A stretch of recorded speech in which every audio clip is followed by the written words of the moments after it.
Hello everybody, in this tutorial I'll show you how to paint blocks in 7 Days to Die.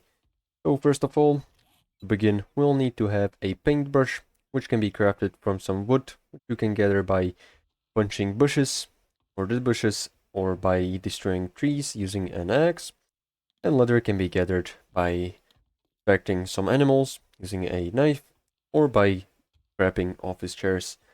Now, once you have the paintbrush, you'll also need to have some paint, and paint can be crafted inside of a campfire from some chrysanthemum and water. And chrysanthemum can be found as red flowers on the ground in the pine forest biome. And once you have the paint, you want to go ahead and pick the paintbrush in your hotbar.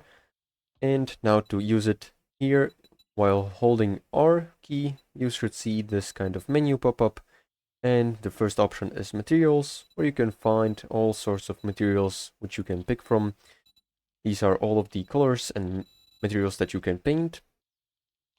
So for example, I'll choose the fabric blinds, and now, whilst having the paintbrush selected, you're going to go ahead and aim at a block you want to paint, or a face of a block, and by right-clicking on it, you're going to paint it.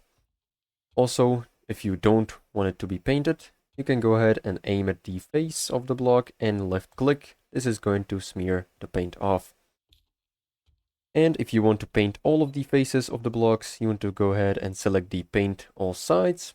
And if you paint the block from any side, it is going to paint all of the sides of the block. Turn it off, just go ahead and again press on it. Now the paint roller is kind of different.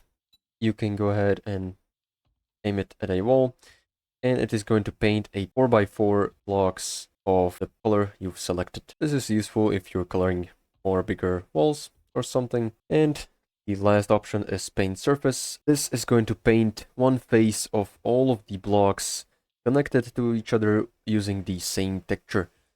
So if, for example, I'll choose this white and have the paint surface selected, I can go ahead and paint all of these targets together, just like this. But if these walls are not in the same line and connected, you can just go ahead and paint just one side only. And it depends on what texture it is also. So if I paint this one, the targets will stay. So this is pretty much all. How to paint in 7 Days to Die. Make sure to like and subscribe if you found this helpful, and see you in the next one.